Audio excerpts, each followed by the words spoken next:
"You're fired, Turner." Michael's hands froze mid-wrench.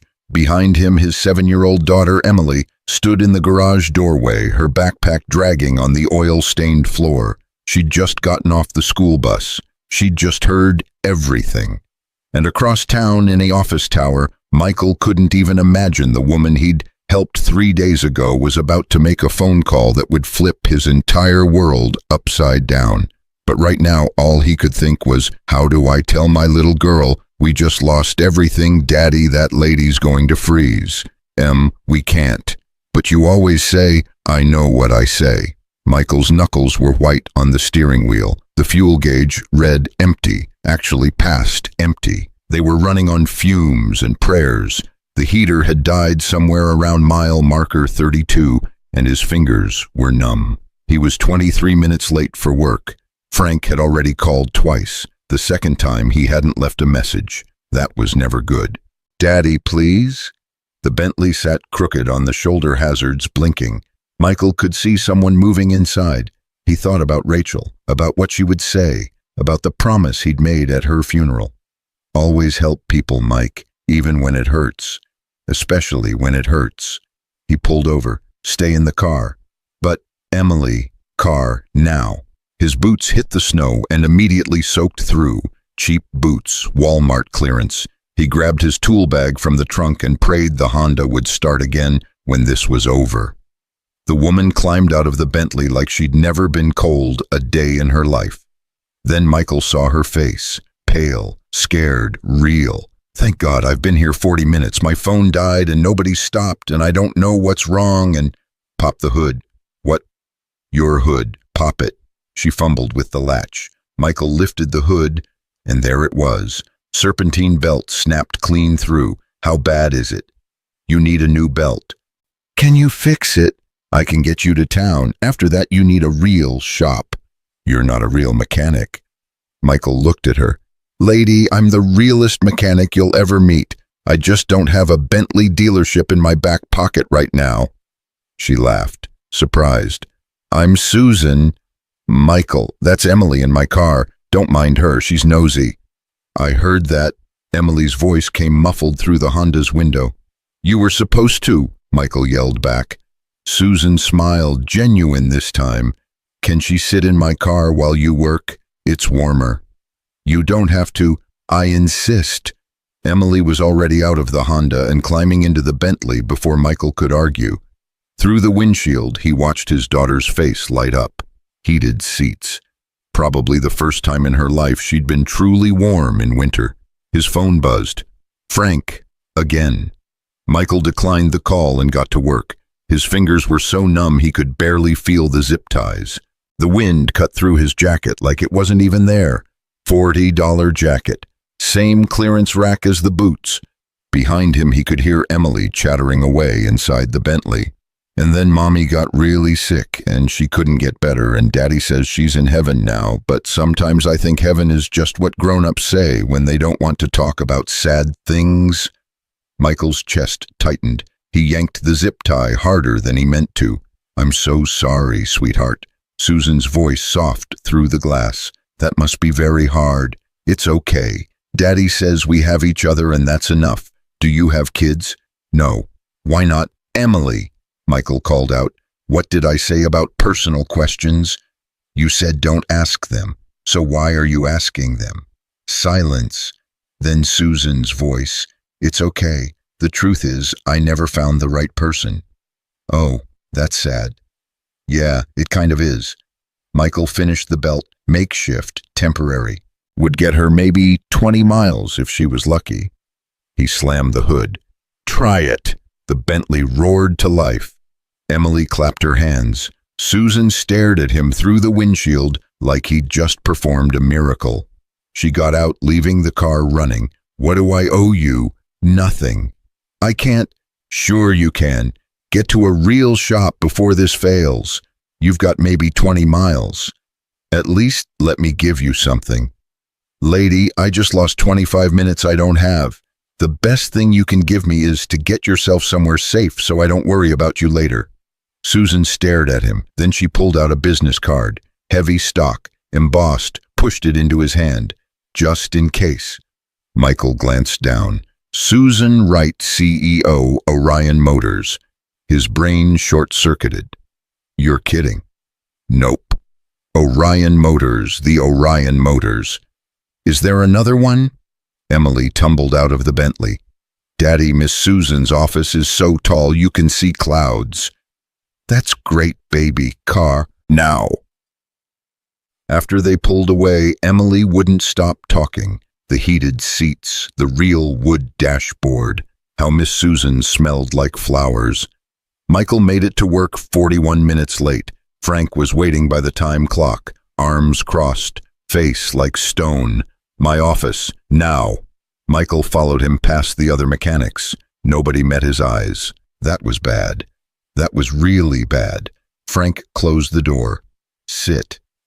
Frank, I can explain. I don't want explanations, Turner. I want reliability. You've been late 6 times this month. My daughter. Your daughter isn't my problem. Your job performance is. And right now your job performance sucks. It won't happen again. You're right. It won't. Frank leaned back in his chair. You're fired. The words hung in the air like something physical, something Michael could reach out and touch. Frank, please, I need this job. You should have thought about that before you decided showing up on time was optional. I've worked here 7 years, and for 7 years I've cut you slack. Your wife got sick, I cut you slack. She died, I cut you slack. You're raising a kid alone, I cut you slack. But slack has limits, Michael, and you just hit yours. Give me one more chance. I've given you 6 this month. Get your tools and get out. Michael stood up. His legs felt disconnected from his body. When? Now. Frank. Now, Turner, before I call someone to escort you out. Michael walked back onto the garage floor in a daze. The other mechanics still wouldn't look at him, Sumata. He packed his tools in silence. 7 years in a cardboard box. 7 years in 15 minutes. His phone buzzed. Unknown number. Hello. Mr. Turner, this is Jennifer Chen from Orion Motors. I'm calling to schedule an interview for our operations manager position. Michael stopped walking. I'm sorry, what? You were personally recommended by our CEO, Susan Wright. Are you available tomorrow at 2 p.m.? There's been a mistake.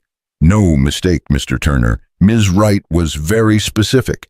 The position is Operations Manager Manufacturing Division. Base salary $127,000 annually, full benefits, relocation assistance if needed. Michael's cardboard box slipped from his hands. Tools clattered across the concrete. Mr. Turner, are you there? I'm a mechanic. I fix cars. I don't have a degree. I don't have management experience. I just got fired from a garage that pays $38,000 a year. Ms. Wright is aware of your background. She believes your practical experience and character make you uniquely qualified. So tomorrow at 2 p.m. Michael looked around the garage, at Frank in his office already on the phone with someone else, at 7 years walking out the door, at his future which 5 minutes ago had been nothing but bills he couldn't pay and a daughter he couldn't provide for. Yes, I'll be there. He hung up, picked up his tools, walked out to the parking lot where Emily was waiting in the Honda, doing homework on the dashboard. All done, Daddy. Yeah, baby, all done. Can we get McDonald's? Not today. Tomorrow, maybe. She went back to her math. Michael sat in the driver's seat and stared at the business card, still in his hand.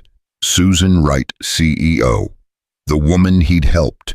The woman whose daughter had said was lonely. The woman who'd just thrown him a lifeline or a noose. He wasn't sure which, yet. That night, Emily wanted spaghetti. They were out of sauce. Michael made butter and garlic salt and called it fancy. Emily bought it because she always bought it, because she was 7 and she trusted him. And she didn't know they were 3 weeks behind on rent. Daddy, what's wrong? Nothing, sweetheart. You keep looking at that card, just thinking. About what? About tomorrow. What's tomorrow? I have a job interview. Emily's face lit up. A new job with Miss Susan. Maybe it's complicated. How is it complicated? She's nice. You're nice. You'd work together and be nice people together. It's not that simple, Em. Why not? Because rich people don't just hand out six-figure jobs to mechanics they met on the side of the road. Because there has to be a catch. Because things like this don't happen to people like us. Eat your spaghetti.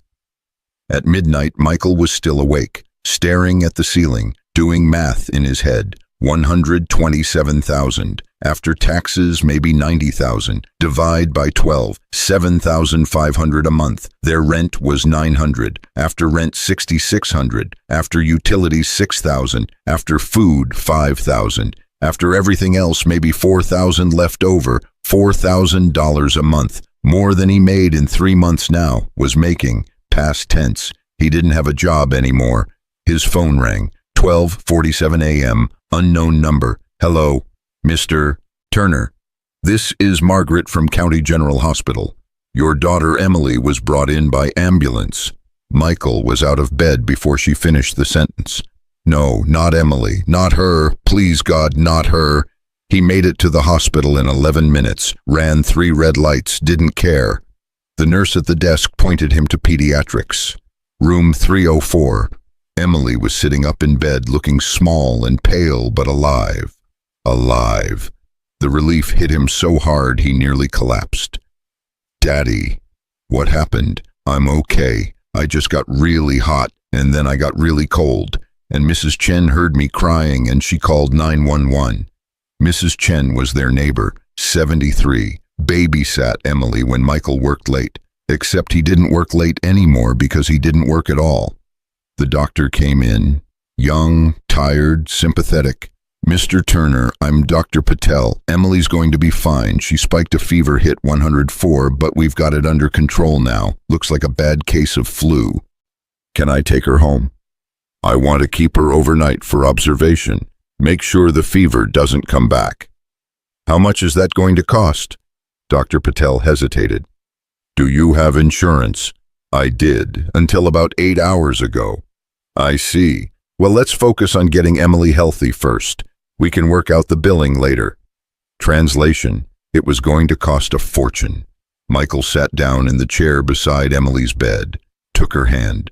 She squeezed back her fingers, small and hot. I'm sorry, Daddy. For what? For getting sick. I know we can't afford it. Hey, you don't apologize for being sick. You hear me? Never. But no buts. You're my whole world, Em. Everything else is just details. She fell asleep around 2 a.m. Michael stayed awake watching her breathe, doing more math. Hospital bill probably 5,000. Minimum, plus medication, plus the ambulance, plus everything else.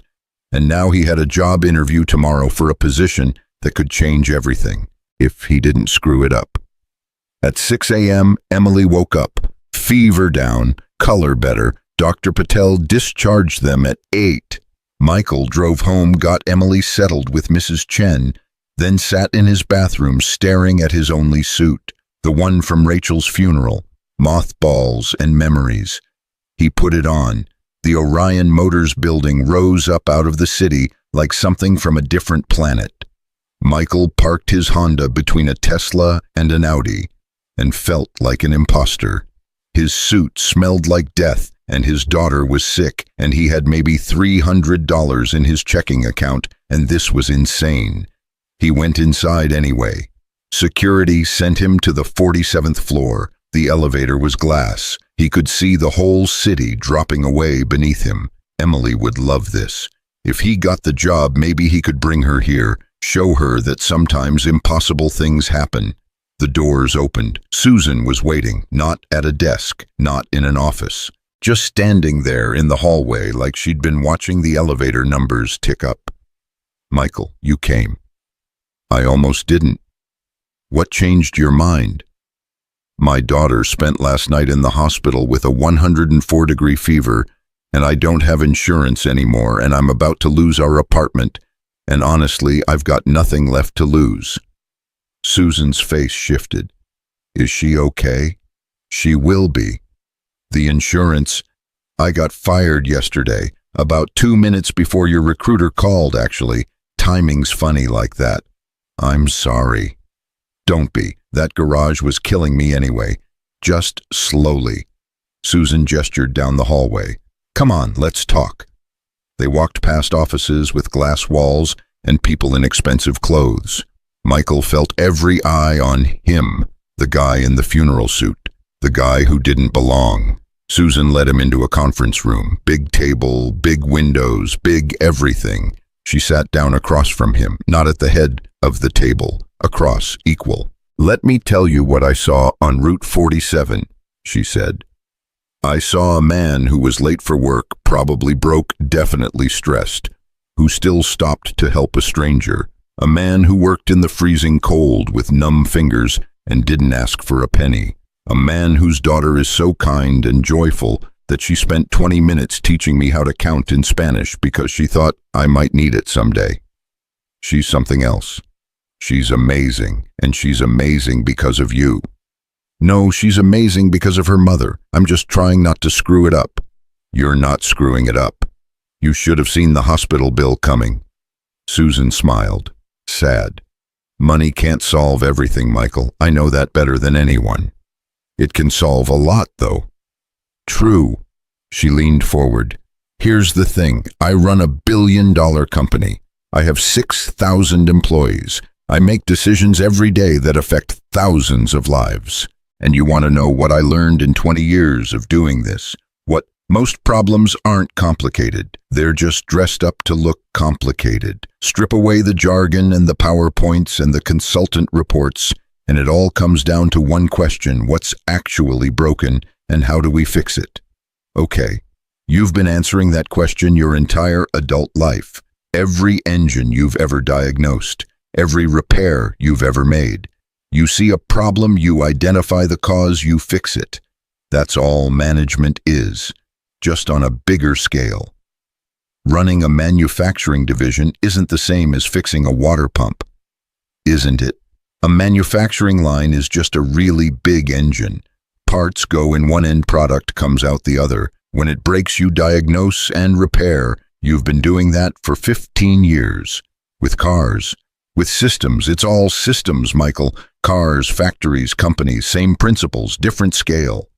The door opened. A man walked in, 50-something. Expensive suit, face like he just bit into a lemon. This is Gregory Chen, VP of Manufacturing, Susan said. Gregory, this is Michael Turner. Gregory didn't offer his hand. You're the mechanic. Yep. No degree. Nope. No management experience. Not unless you count managing to keep a 7-year-old alive and happy for 2 years on $38,000 a year. Gregory's eyebrow went up. First crack in the ice. Susan says you're good at problem solving. I'm good at fixing things that are broken. All right, let's see. Gregory pulled out a folder. Line 3 in our Louisville plant. Production down 37% over 6 months. Quality defects up 62%. Employee turnover at 45% annually. Costs are through the roof. Morale's in the toilet. Corporates talking about shutting it down. You've got 2 minutes. Tell me what's wrong. Michael blinked. I need to see the line. You can't see the line. You're in an interview. Talk it through. I can't diagnose something I can't see. That's not how this works. That's exactly how it works. Michael leaned forward. You ever try to fix a car over the phone? Customer calls, says their car's making a weird noise. You gonna diagnose that without hearing it, without looking under the hood, without talking to the person who drives it every day. Gregory's face hardened. This is a multi-million-dollar manufacturing facility, not a Honda Civic. Same principle. Production's down, defects are up, people are leaving. That's not one problem. That's 3 problems that probably all trace back to one root cause, which is, can't tell you without seeing it, but I'd bet money it's either equipment that's breaking down faster than maintenance can fix it, or people who aren't trained properly, or both. And if it's both, then management's probably stretched too thin and they're just putting out fires instead of solving problems. Gregory glanced at Susan. Something passed between them. Line 3 has 6-month-old equipment, Gregory said. State of the art. Cost us $40 million. Then it's people. New equipment means new processes. Did you retrain everyone? We brought in consultants, 3-day workshop. Michael actually laughed. You brought in consultants who've never worked a line in their lives, had them talk at your people for 3 days about theory, then expected them to run $40 million of equipment they'd never touched before. The consultants came highly recommended.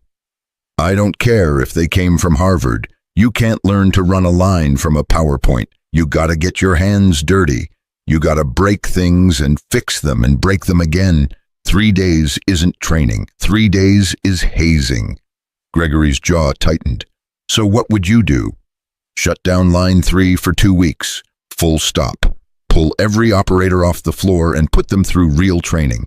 Hands-on, supervised, repetitive. Make them break the equipment on purpose so they learn how to fix it. Bring in your best people from other plants to teach them. And while you're doing that, audit your maintenance schedule, because I guarantee your equipment's breaking down because nobody knows how to maintain it properly yet.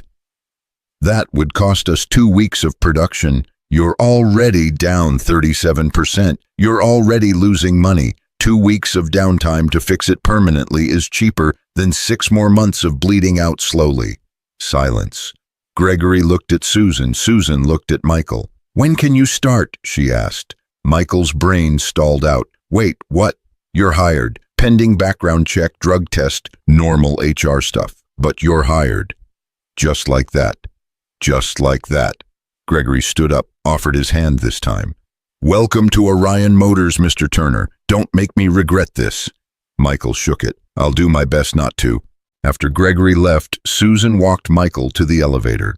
Can I ask you something? Michael said. Anything. Why? Why what? Why me? Really? You could hire anyone, someone with credentials, someone who fits. Susan smiled. You want the truth? Yeah. I'm lonely, Michael. Profoundly, desperately lonely. I have everything, and I have nothing. Every person in my life wants something from me. Every conversation is calculated. Every friendship has an agenda. But you on that roadside, you wanted nothing. You just saw someone who needed help, and you helped. Do you know how rare that is? Not that rare. People help people all the time. No, they really don't. And I thought if I can bring even a fraction of that into this company, into my life, maybe things would feel different. The elevator dinged. Michael stepped inside. Your daughter was right, Susan said. I am sad, and I am lonely. But meeting you gave me something I haven't had in years. What's that? Hope. The doors closed. Michael descended 47 floors in silence. When he got to the parking lot, he sat in his Honda and stared at nothing. Then he called Mrs. Chen. How's Emily? Sleeping. Fever's gone. She's asking for you. Tell her Daddy's coming home, and tell her everything's going to be okay now. Did you get it? Yeah, Mrs. Chen, I got it. He hung up and started crying. Big, ugly, grateful sobs. 2 years of holding it together. 2 years of pretending he wasn't drowning. 2 years of being strong for Emily. And finally a break. His phone buzzed. Text message, Susan's number. HR will send formal offer tomorrow, but I wanted you to know, line 3's all yours. Fix it. I believe you can. Michael texted back, thank you for everything. 3 dots appeared. Disappeared. Appeared again. Thank you for stopping. Most people wouldn't have.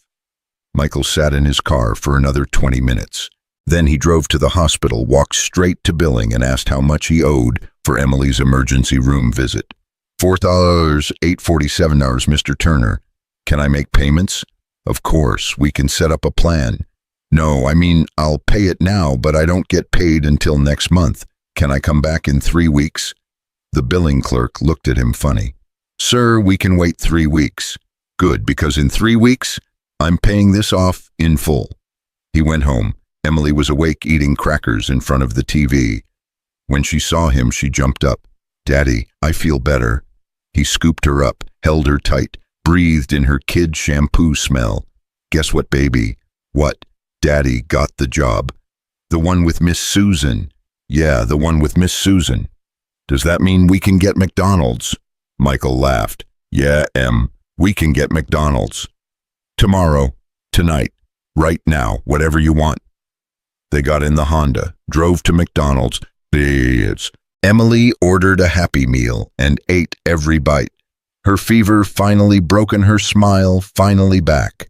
Michael watched her and thought about second chances, about kindness, about a woman in a broken-down Bentley who'd seen something in him he didn't know was there. His phone buzzed again. Another text, but this one made his blood run cold. Unknown number, we know where you live. We know about the job. Walk away from Orion Motors or your daughter pays the price. This isn't a joke. Michael's hands started shaking.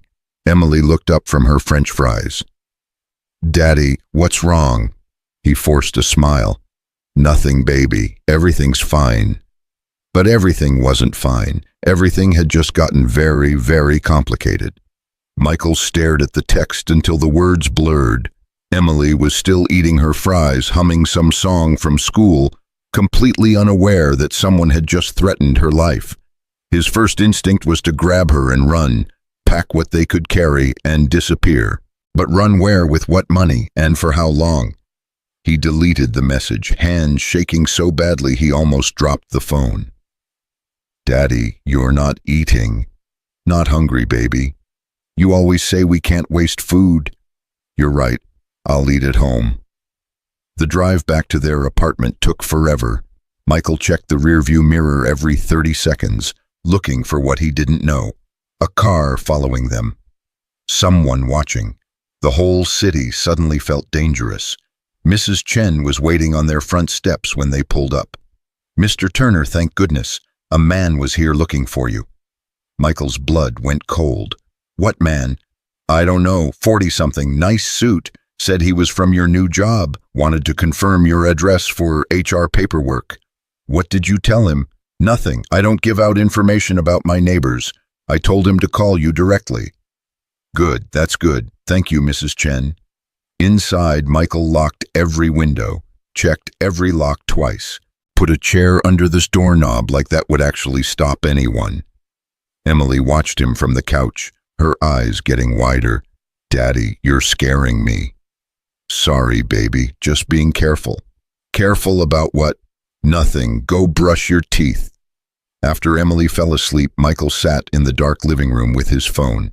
He should call the police, report the threat, but report what? A text from an unknown number. They'd take a statement and do nothing. He had no proof, no evidence, nothing but words on a screen he'd already deleted. He pulled up Susan's number, typed out a message, deleted it, typed another one, deleted that too. Finally, at 1 a.m., he just called her. She answered on the second ring. Michael, is everything okay? No, I need to ask you something and I need you to be straight with me. Of course. Is there anyone at Orion Motors who wouldn't want me to take this job? Silence. Long enough that Michael thought the call had dropped. Susan, why are you asking me that? Because someone sent me a threatening text tonight. Told me to walk away from the job or my daughter would pay for it. What? Her voice went sharp. When? 2 hours ago. Unknown number. I deleted it like an idiot, but it said they know where I live, and they know about Emily. Michael, listen to me very carefully. Do not go to work tomorrow. Take Emily somewhere safe. A friend's house, a hotel, anywhere but your apartment. I can't afford a hotel. I'll pay for it. I'll send a car right now. Susan, stop. What's going on? Why would someone threaten me over a job? She was quiet again. When she spoke, her voice was different, careful. There are people at Orion who weren't happy about my decision to hire you. People who thought the position should go to someone internal, someone with connections. Who? Tom Wessler, VP of Operations.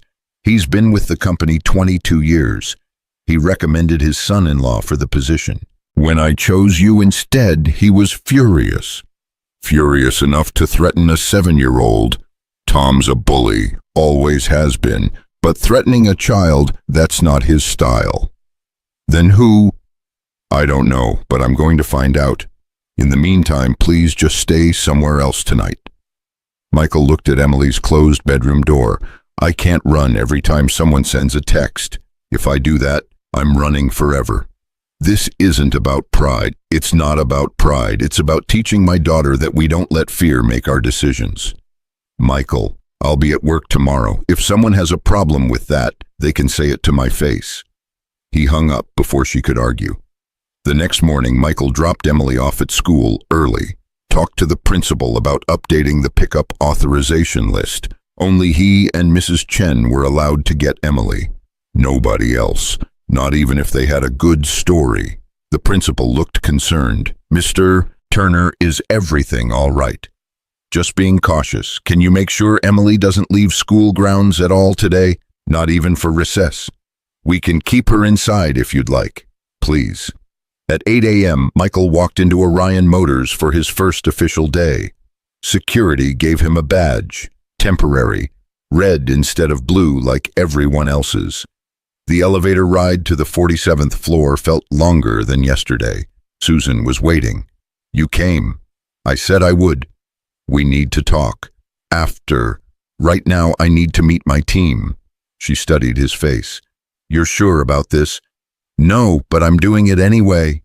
Gregory Chen met them in the operations wing. The space was open concept, all glass and white boards, and people in business casual. Michael felt every eye on him as they walked through. The new guy, the mechanic, the one who didn't belong. Gregory stopped at a conference room. Inside, 6 people sat around a table. 5 men, 1 woman, all of them older than Michael. All of them looking at him like he was a stain on their resume. "Everyone, this is Michael Turner, our new operations manager. Michael, this is your team." Nobody stood up. Nobody offered their hands. The woman spoke first. "I'm Linda Chen, process engineering, no relation to Gregory." "Nice to meet you." "We'll see about that." One of the men leaned back in his chair. "Tom Wessler, VP of Operations, which technically makes me your boss." Tom was 50-something, expensive suit, wedding ring that probably cost more than Michael's car. His smile didn't reach his eyes. "Good to meet you, sir." "Sir, I like that. At least someone taught you manners." Tom glanced at the others. "Michael here doesn't have a college degree, doesn't have any corporate experience. He's a mechanic. But Susan thinks that qualifies him to run a multi-million-dollar operation, so here we are." "Tom," Gregory said quietly, "what I'm just stating, facts. Michael deserves to know what he's walking into, right? This isn't some garage where you can wing it. This is precision manufacturing. Lives are on the line, reputations, money, one mistake, and people die."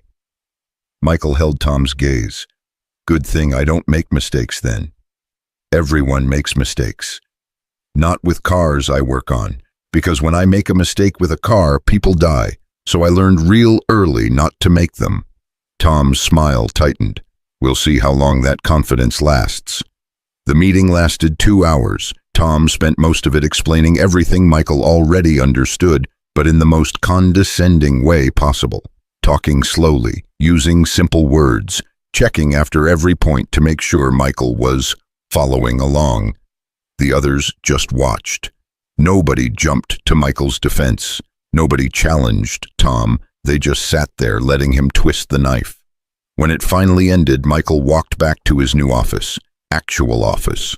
Door, window, desk. It felt wrong, like wearing someone else's clothes. Susan knocked on the open door. "How was it?" "Tom's charming. He's an ass, but he's good at his job."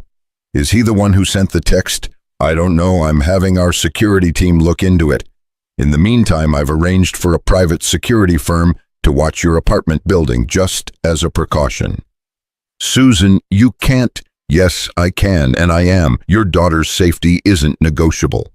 Michael sank into his desk chair. "This is insane. 24 hours ago, I was getting fired from a garage. Now I'm in an office with a window and someone's threatening my kid, and I have security watching my apartment. How is this my life?" Susan sat down across from him. "Do you want to quit?" "No." "Why not?" "Because I need this job. Because Emily deserves better than what I can give her on my own. Because for the first time in 2 years, I can actually see a future that doesn't involve choosing between rent and groceries." "Those are good reasons." "And because if I quit, whoever sent that text wins, and I'm really tired of losing." Susan smiled. "Good, then let's get to work." The first week was hell. Tom assigned Michael to audit Line 3 in Louisville, which meant traveling 4 hours each way, alone, no support, no guidance, just him and a manufacturing line he'd never seen before, and a team of workers who knew he was there to fix their mistakes. The line supervisor was a guy named Rick, 52, been with Orion 30 years, knew every bolt on that line. "You're the new hotshot from corporate. I'm the new guy, yeah. Heard you're a mechanic." "That's right. And Susan thinks you can fix what 7 consultants and 2 years couldn't." "I don't know what Susan thinks. I'm just here to look." Rick laughed, bitter. "Look all you want. Won't change anything. This line's cursed." "Lines don't get cursed. They get neglected." "Careful, hotshot. Some of us have been busting our asses trying to save this line. I'm not saying you haven't. I'm saying something's broken that nobody's found yet." Michael spent 3 days on Line 3, watching, listening, asking questions. The workers were hostile at first, but he didn't talk down to them, didn't pretend to know more than he did. Just asked and listened. On day 2, he noticed something. Every time Station 7 completed its cycle, there was a slight delay before Station 8 started. Less than a second, but it was there. "Rick, how often do you calibrate the sensors between 7 and 8? "Every 6 months, per protocol." "When was the last time Rick checked his logs?" 4 months ago. "And before that?" 6 months before that. "Show me the calibration reports." Rick pulled them up. Michael read through them twice, then a third time. "These are identical." "What?" "These reports. From 4 months ago and 10 months ago. Word for word, number for number. Identical." Rick's face went pale. "That's impossible. Unless someone's copying old reports instead of doing actual calibrations." They found the maintenance tech who'd signed off on the calibrations. 23 years old, fresh out of trade school, terrified. "I didn't know what I was doing," the kid stammered. "Nobody trained me. They just handed me the calibration gun and told me to figure it out.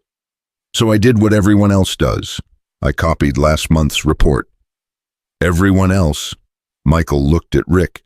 Rick wouldn't meet his eyes. "It's not just him. Half the maintenance crew does it. We're so understaffed and undertrained that we fake it to keep up." Michael called Gregory that night. "I found your problem. Already. Yeah, your maintenance crew isn't maintaining anything. They're falsifying reports because nobody trained them properly, and they're too scared to admit they don't know what they're doing." Jesus Christ. It gets worse. If they're doing this on Line 3, they're probably doing it everywhere, every line, every plant. This isn't a Line 3 problem. This is a company-wide problem. Silence. "Gregory, you still there?" "Yeah, I'm here. I'm just trying to figure out how we missed this." "You missed it because you trusted the reports. You assumed people were doing their jobs. But nobody's doing their jobs because nobody taught them how. What do you recommend? Shut down Line 3, 2 weeks, full retraining from the ground up, and audit every other line in every plant. If you find the same thing, shut those down too. We can't shut down production. You're already losing money. Shutting down to fix it is cheaper than pretending it's not broken." Gregory was quiet for a long time. "I'll talk to Susan." Michael hung up and checked his phone. 3 missed calls from Emily's school. His heart stopped. He called back immediately. "This is Michael Turner. Is Emily okay?" "Mr. Turner, yes, Emily's fine, but there was an incident today. A man tried to pick her up from school." "What?" Michael's voice came out strangled. "He said he was your brother, had ID and everything, but Emily didn't recognize him and she started screaming. We called the police. They took him in for questioning." "Where's Emily now?" "She's with the principal, safe, but she's very upset." "I'm on my way." Michael made the 4-hour drive in 3, broke every speed limit, didn't care. When he got to the school, Emily was sitting in the principal's office, clutching her backpack like a life raft. The moment she saw him, she burst into tears. "Daddy!" He scooped her up, held her so tight she squeaked. "You're okay. You're safe. I've got you." The principal filled him in. The man had shown a fake ID claiming to be Michael's brother, David Turner, even had paperwork saying he was authorized for pickup. The school had almost released Emily to him until she started screaming that she didn't know him. "The police are holding him for questioning," the principal said. "They want to talk to you." Michael gave his statement, described the threatening text. The man at his apartment, everything. The detective took notes and promised to investigate, but Michael could see it in his eyes.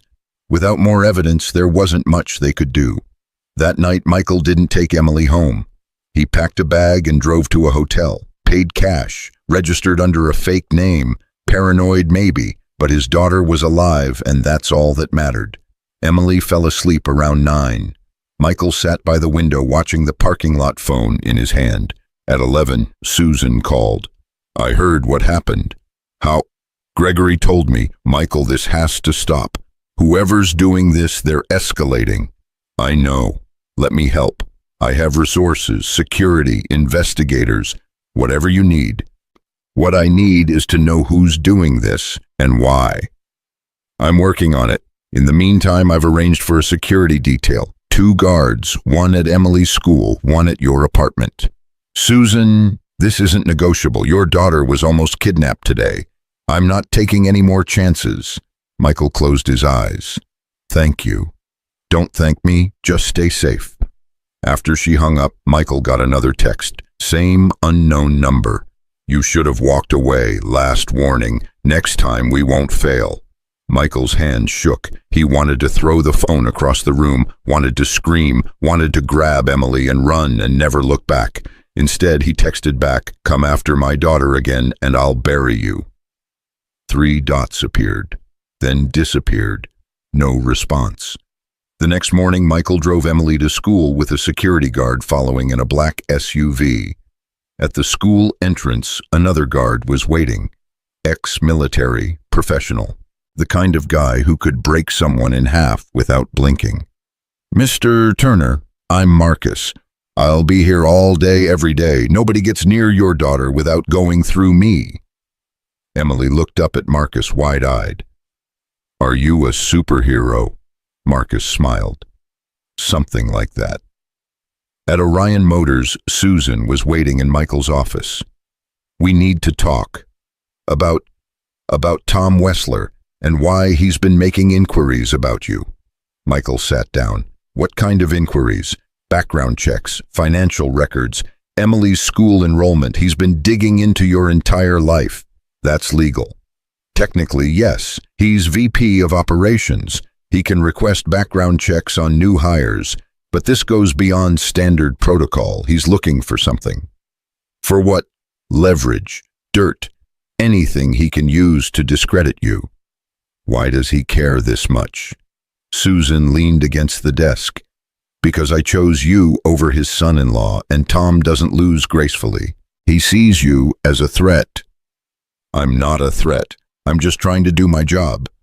"You found a company-wide maintenance problem in 3 days, a problem that's been costing us millions. That makes you a threat to everyone who's been ignoring it for years, including Tom. Especially Tom. Operations is his domain. If it comes out that his division has been falsifying maintenance reports for years, his career is over."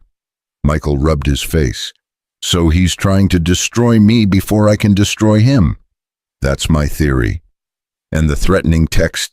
The guy at the school?" "I don't know, but I'm going to find out." Susan stood up. "In the meantime, watch your back. Tom plays dirty. He'll use Emily if he can. He'll use anything. He already tried. Then we stop him, together." Michael looked at her, really looked at her. CEO of a billion-dollar company, one of the richest women in America, and she was standing in his office offering to fight his battles. "Why are you doing this? Doing what? Helping me, protecting me. You could fire me right now and make all of this go away." Susan smiled, sad. "Because you're the first real thing that's happened to me in 10 years, and I'm not ready to lose that yet." Before Michael could respond, his phone rang. "Unknown number," he answered. "What?" "Mr. Turner," female voice. professional. This is Detective Sarah Martinez with Metro PD.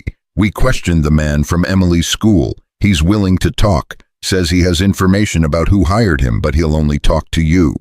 Michael glanced at Susan. Now, can you come to the station? I'll be there in 20 minutes. At the police station, Detective Martinez led Michael to an interrogation room. The man from the school sat handcuffed to the table, 30-something, nervous, sweating. "Tell him what you told me," Martinez said. The man wouldn't look at Michael. "I'm sorry about your kid. I didn't know they were going to use her like that." "Who hired you?" "I don't know his name. Met him at a bar in Louisville. Older guy, nice suit. Said he'd pay me $5,000 to pick up a kid from school and bring her to an address downtown. Said it was a custody thing, that you were keeping her from her mother." "I'm a widower. There is no mother." "I know that now. Look, I'm sorry. I needed the money." "What address?" The man rattled off an address in the financial district. Michael didn't recognize it. Martinez handed him a photo. "Do you know this man?" Michael looked at the picture. His blood ran cold. Tom Wessler, getting into a car outside the bar in Louisville. Same night the guy claimed he was hired. "That's my boss." Martinez nodded. "We're bringing him in for questioning, but I need you to know this is circumstantial. Being at the same bar isn't proof of anything." "It's enough for me." Michael walked out of the station and called Susan. "It's Tom. He hired someone to kidnap Emily." Michael, slow down. "The police have a photo of him at the bar where the guy was recruited. Same night, same place. It's him." "That doesn't prove—" "I don't need proof. I know it's him, and I'm going to end this." "Michael, don't do anything stupid." He hung up, drove straight to Orion Motors, took the elevator to the 47th floor, walked past Linda and the others and straight into Tom's office. Tom looked up from his computer. "Turner, I didn't hear you knock." "You tried to kidnap my daughter." "Excuse me." "Louisville, the bar, the guy you hired, the police have you on camera." Tom's face didn't change. "I have no idea what you're talking about. You wanted me gone so badly you went after a 7-year-old. That's a serious accusation. Do you have proof?" "The police do." "Then let them handle it. In the meantime, get out of my office before I have security remove you." Michael stepped forward. "You come near my daughter again and you'll what hit me, go ahead. Give me a reason to have you arrested." Susan appeared in the doorway. "Michael, my office, now." Michael didn't move. Tom smiled. "Listen to your friend Turner. Before you do something you'll regret." In Susan's office, Michael paced like a caged animal. "He did it. I know he did it." "I believe you, but the police need the evidence we don't have yet." "So what do I do? Wait for him to try again?" "No, you let me handle Tom. You focus on line 3, on doing your job, on being so good at what you do that he can't touch you." "That's not enough. It has to be enough, because if you go after Tom directly, you'll lose. He's been here 22 years. He has allies, power, money. You have me, and that's it." Michael stopped pacing. "Is that really all I have?" Susan met his eyes. "No, you have Emily. You have your integrity. You have the fact that you're right and he's wrong. And sometimes that's enough to win. And if it's not, then we find another way. But we do it smart, not angry." Michael sat down. His hands were still shaking. "I've never felt this helpless." "I know, but you're not helpless. You're just outnumbered. For now." His phone buzzed. Text from Emily's school. "Everything okay today? Emily had a good day. Marcus says hi." Michael showed Susan. She smiled. "See, you're protecting her. That's what matters." "For how long? How long until Tom finds another way, another angle? As long as it takes. And in the meantime, we build your case. We document everything. We make you indispensable. And when the time is right, we take him down." Michael looked at her. "You really believe that?" "I have to.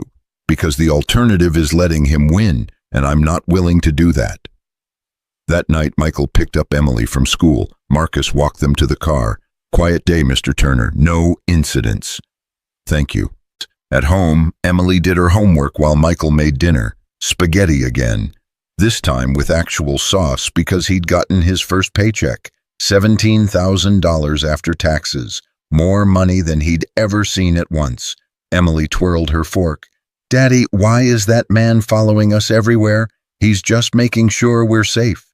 Safe from what? From bad people. Are there bad people trying to get us? Michael put down his fork, looked at his daughter, 7 years old, and already learning that the world wasn't safe. Yeah, baby, there are. Why? Because some people don't like it when other people get good things. They get jealous, mean. That's stupid. Yeah, it really is. Emily was quiet for a moment. Are we gonna be okay? Michael reached across the table, took her small hand in his. We're gonna be better than okay. I promise. You can't promise that. Watch me. Later, after Emily went to bed, Michael sat in the dark and thought about promises. About the one he'd made to Rachel before she died. Keep Emily safe. Give her a good life. Be the dad she deserves. He was trying. God, he was trying. But some days it felt like the whole world was working against him. His phone lit up. Susan's number. Can't sleep either, she texted. How'd you know? Because I'm the same way. Want to talk? Michael called her. Hi. Hi. She sounded tired. How's Emily? Scared, trying not to show it. She's a lot like you. Is that good or bad? Good, definitely good. They were quiet for a moment. Then Susan said, I fired Tom today. Michael sat up straight. What? I can't prove he tried to kidnap Emily, but I can prove he's been falsifying maintenance reports. And I can prove he authorized cost-cutting measures that put workers at risk. That's enough to terminate him. Susan, he's gone, Michael, effective immediately. Security walked him out at 6 p.m. He's going to retaliate. Let him try. I have lawyers. Good ones. Michael didn't know what to say. Thank you. Don't thank me yet. Tom's not going to go quietly, but at least he won't be at Orion anymore. After they hung up, Michael felt something he hadn't felt in days. Hope. Maybe Susan was right. Maybe sometimes being right was enough to win. He checked on Emily one more time. She was asleep, her stuffed rabbit tucked under her chin. Safe. For now. Michael sat on the edge of her bed and whispered, I'm gonna make this right, baby, I promise. Outside, Marcus sat in his SUV watching the apartment. In Louisville, Line 3 sat silent, waiting for repairs. In his penthouse across town, Tom Wessler made phone calls. Planning, plotting, preparing. And in her own apartment, Susan Wright stared at her phone, wondering if she'd just made everything better, or so much worse. Michael's journey intensifies as corporate whispers and hidden challenges test his resolve. Subtle undermining from Tom's remaining allies creates a tense undercurrent.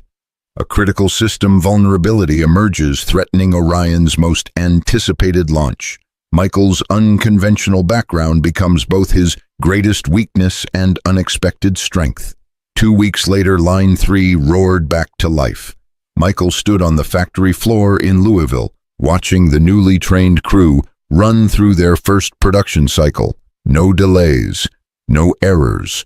Rick stood beside him, arms crossed, watching his team work like a well-oiled machine. I'll be damned, Rick said. It actually worked. You sound surprised. I am surprised. We've had consultants crawling all over this place for 2 years. You fixed it in 14 days. I didn't fix anything. Your crew did. I just showed them how. Rick turned to him. You know, when corporate sent down a mechanic to solve our problems, I thought it was a joke. I was wrong. You're all right, Turner. Michael shook his hand. Your crew's all right, too. They just needed someone to believe in them. The flight back to headquarters felt different, lighter. Michael pulled out his phone and saw 17 missed calls from Gregory. He called back. Michael, thank God. Where have you been? Louisville, watching Line 3 come back online. Gregory, it's perfect. 0 defects in the first 100 units. That's great. Listen, I need you back here immediately. We have a situation. Michael's stomach dropped. What kind of situation? The kind that could shut down the entire company. How fast can you get here? I'm at the airport now. 3 hours. Make it 2. Gregory hung up. Michael ran to the gate and barely made his flight. The entire trip back, his mind raced through possibilities. Equipment failure, safety violation, product recall. Nothing good started with situation. Susan met him at the elevator. Her face was pale, her usual composure cracked. What happened? Our flagship launch. The E7 electric sedan. We're supposed to debut it in 72 hours at the International Auto Show. Biggest product launch in company history. 3 years of development, $500 million invested. And the battery system is failing. Catastrophically. We've had 4 units catch fire in testing today. 4 if we launch this car and it catches fire in public. Orion Motors is finished. They walked into a conference room packed with people, engineers, executives, lawyers, everyone talking over each other. Gregory stood at the head of the table trying to maintain order. People, please, one at a time. Linda Chen from Process Engineering spoke up. The fire suppression system isn't activating fast enough. By the time it kicks in, thermal runaway has already started. We need to redesign the entire battery housing. How long? Gregory asked. 6 months, minimum. We don't have 6 months, we have 3 days. Then we delay the launch. A man in an expensive suit slammed his hand on the table. Michael didn't recognize him, but from the way everyone quieted down, he was important. We can't delay. We've spent $40 million on marketing. The auto show is sold out. Every major publication in the world is covering this launch. If we pull out now, our stock will tank and our competitors will eat us alive. If we launch a car that catches fire, people will die, Linda shot back. I'd rather tank our stock than kill our customers. There has to be another option, Susan said quietly. Everyone turned to her. We've built this company on innovation, on solving impossible problems. Someone in this room has to have an idea. Silence. Michael cleared his throat. Can I see the battery housing design? Linda pulled up schematics on the screen. Michael studied them for a long moment. The battery cells were packed tight, maximizing space and range. The fire suppression system was chemical-based, activated by heat sensors. Standard design, industry best practices. What's the failure point? He asked. Thermal runaway starts in one cell and cascades to neighboring cells faster than the suppression system can respond. By the time the sensors detect the heat spike, 3 or 4 cells are already burning. So the sensors are too slow. They're state-of-the-art. We can't make them faster. Then don't rely on the sensors. Michael pointed at the screen. What if you compartmentalize each cell individual fireproof barriers? If one cell goes into thermal runaway, it can't spread to its neighbors. That would add weight, someone objected. Reduce range. By how much? Linda ran calculations on her laptop. Maybe 3%. Call it 15 miles. So instead of 300 miles per charge, you get 285. Still better than any competitor, and the car doesn't burn down. The expensive suit guy shook his head. Redesigning the housing takes months. We've been over this. You don't redesign it, Michael said. You retrofit it, pull the existing battery packs, install barriers between cells, reassemble. I've rebuilt engine blocks in less time. This isn't an engine block. It's the same principle. Disassembly, modification, reassembly. The parts already exist. You're just reconfiguring them. Gregory leaned forward. How long would it take? Depends on how many people you have and how fast they can work. But if you give me a good crew and let me run this like a pit stop instead of a science project 48 hours, maybe less. The room erupted in arguments. Linda said it was impossible. The lawyers said it was too risky. The expensive suit guy said they should just launch the car as is and hope for the best. Susan stood up. Everyone out, except Michael and Gregory. They filed out, still arguing. When the door closed, Susan turned to Michael. Can you really do this? I don't know. But I know sitting in meetings talking about it won't fix anything. You want this car safe? Give me the tools and the people, and get out of my way. What do you need? Access to the prototype vehicles, a team that's willing to work around the clock, and someone who can fabricate the barrier components fast. Gregory pulled out his phone. I'll get you everything, but Michael, if this fails, then it fails, but at least we tried. Susan looked at him for a long moment. Okay, do it. You have full authority, whatever you need. 20 minutes later, Michael stood in the prototype lab surrounded by 6 E7 sedans. His team assembled around him, 12 engineers and techs, all looking skeptical. Linda Chen was there too, arms crossed, ready to say, I told you so. All right, listen up, Michael said. I know most of you don't think this will work. That's fine, but here's what I know. I've rebuilt transmissions in parking lots in the rain. I've swapped engines in driveways with nothing but hand tools and YouTube. This right here, this is just another repair job. Bigger scale, higher stakes, but same basic principles. This isn't a repair, Linda said. This is emergency engineering. Call it whatever you want. Point is, we have 48 hours to make these cars safe, so we're going to break into teams. 2 people per vehicle. You disassemble the battery pack. I'll supervise the barrier installation you reassemble. Then we test. If it works, we move to the next car. If it doesn't, we iterate and try again. And if we can't get it done in time, someone asked, then Susan delays the launch and we all get fired, so let's not find out. They worked through the night. Michael moved between vehicles, troubleshooting problems, offering solutions. His hands remembered the rhythm. Remove, inspect, modify, reinstall, test, over and over. Around 2 a.m., Linda approached him. You're actually doing it. We're actually doing it. Your calculations made this possible. My calculations said it couldn't be done in 48 hours. Good thing I don't listen to calculations. She almost smiled. Turner, I owe you an apology. When Susan hired you, I thought it was nepotism or charity. I didn't think a mechanic could handle this level of engineering. And now I think maybe I've been doing engineering wrong. Too much theory, not enough getting my hands dirty. At 4 a.m., they finished the first vehicle. Michael ran the thermal test himself. Induced a malfailure. Waited. The cell burned hot, hit the barrier, and stopped. No cascade, no spread.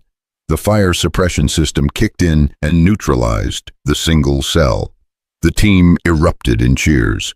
1 down, Michael said. 5 to go. Susan showed up at 6 a.m. with coffee and breakfast sandwiches. She found Michael under the third vehicle, reinstalling a battery tray. You haven't slept. I'll sleep when this is done. Michael, you need to rest. I need to finish this. He slid out from under the car. His shirt was covered in grease. His eyes were bloodshot. How's Emily?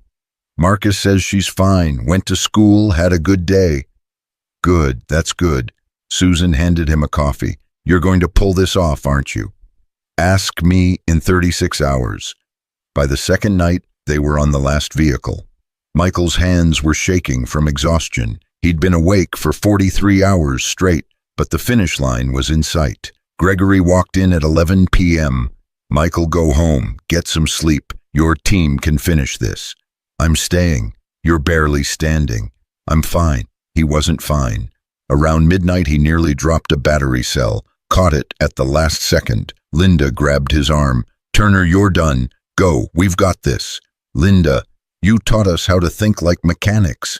Let us prove we learned. Go. Michael looked at the team. They were tired too, but their eyes were clear, confident. He'd given them something they didn't have before, belief in themselves. All right, but you call me if anything goes wrong. We won't need to. Susan drove him home. Michael fell asleep in the passenger seat before they hit the highway. When they pulled up to his apartment, she had to shake him awake. Hey, you're home. Michael stumbled inside. Emily was asleep. Mrs. Chen had stayed late. He thanked her, locked the door, and collapsed on the couch without even taking off his shoes. He woke up to his phone ringing. 6 a.m. Linda's name on the screen. Please tell me it worked. It worked. All 6 vehicles passed thermal testing. 0 failures, 0 propagation. The E7 is safe. Michael closed his eyes. Thank God. Thank you. None of this happens without you. The auto show was chaos. Press everywhere, cameras, lights. The unveiling was scheduled for 2 p.m. Michael stood backstage in a borrowed suit that didn't quite fit, watching the crowd gather. Susan found him in the wings. You clean up nice. This suit's ridiculous. I look like I'm playing dress up. You look like someone who just saved a $500 million launch. Come on, I want you on stage with me. Susan, no, this is your moment. This is our moment. You earned this. At 2 p.m., the lights dimmed.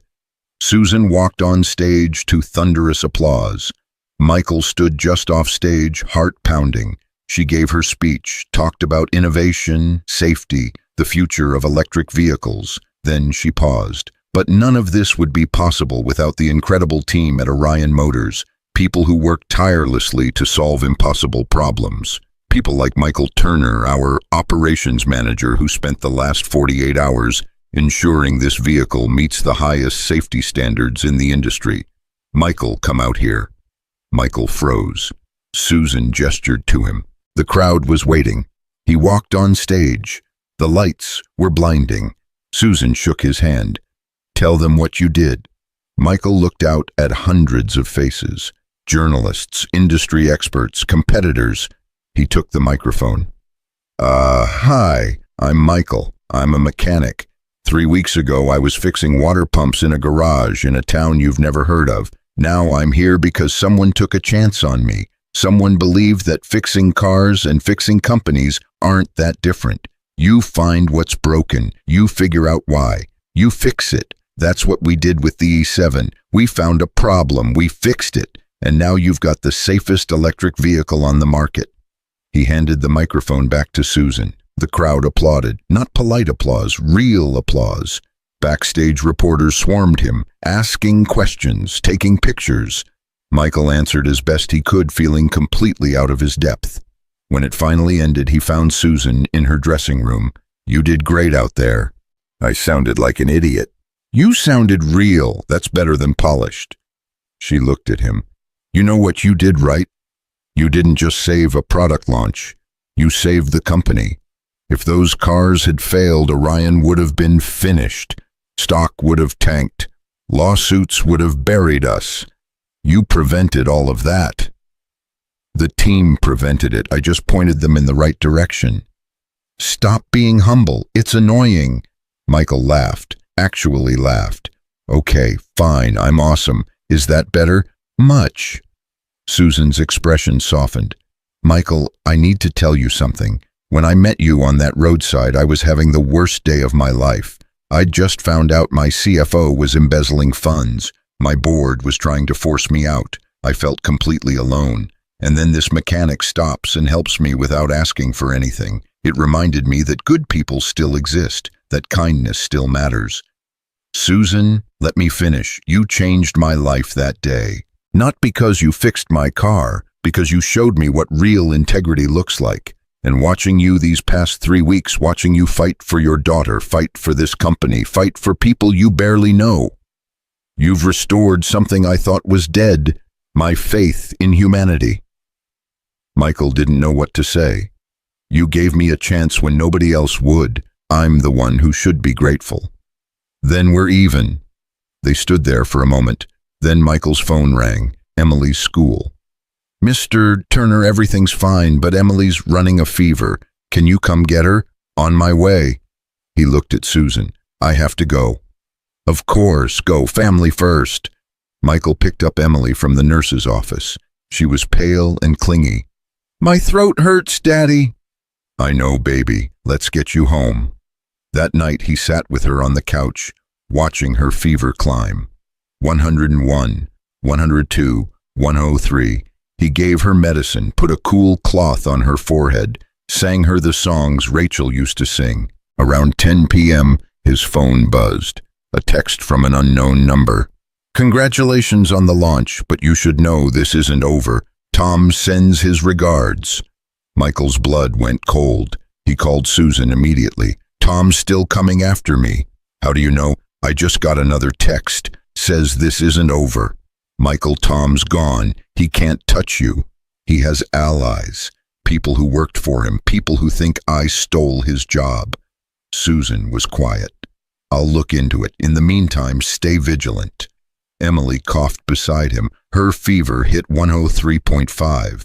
Michael made a decision. He packed a bag, grabbed Emily, and drove to a different hotel. Paid cash again. Different name.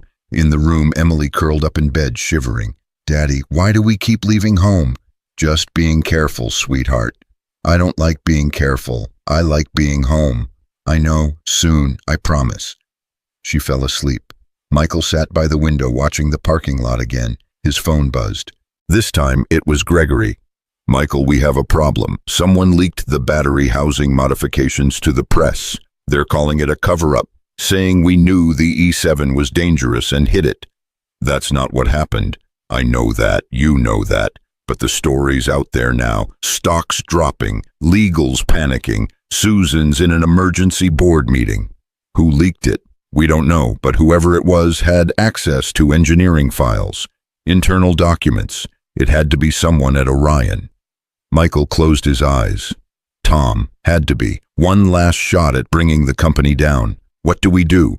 Susan wants you at headquarters tomorrow morning. We're holding a press conference. She wants you to explain what really happened. Set the record straight. Gregory, I'm not good at press conferences. You were good at the auto show. Just do that again. Tell the truth. People will believe you. After Gregory hung up, Michael checked on Emily, still feverish, still asleep. He couldn't leave her, but he couldn't let Susan face this alone, either. He called Mrs. Chen. I need a favor, a big one. At 8 a.m., Mrs. Chen arrived at the hotel. Emily was still asleep. Michael explained the situation. You go, Mrs. Chen said. I'll stay with her. You take care of business. If anything happens, Marcus is downstairs. We'll be fine. Go. Michael made it to Orion Motors by 9. The lobby was packed with reporters. Security had to escort him through the crowd. Questions flew at him from every direction. Is it true the E7 catches fire? Did Orion cover up safety defects? Are you resigning? He didn't answer, just kept walking. Upstairs, Susan was in her office with Gregory and a team of lawyers. She looked exhausted. Michael, thank God. What's the plan? Transparency. We go out there, explain exactly what happened. The battery issue, the fix, why it's safe now. No spin, just truth. And if they don't believe us, then we show them. We have one of the E7s in the basement garage. We run a live thermal test. Prove it's safe. At 10 a.m., they walked into the press conference. Cameras everywhere. Michael's hands were sweating. Susan stepped up to the podium first. Thank you all for coming. I know there are questions about the E7's safety. I'm here to address those questions directly. 3 days before our launch, we identified a potential issue with battery thermal management. Rather than ignore it or downplay it, we stopped everything and fixed it. Michael Turner, our operations manager, led that effort. Michael, can you explain what we found and how we addressed it?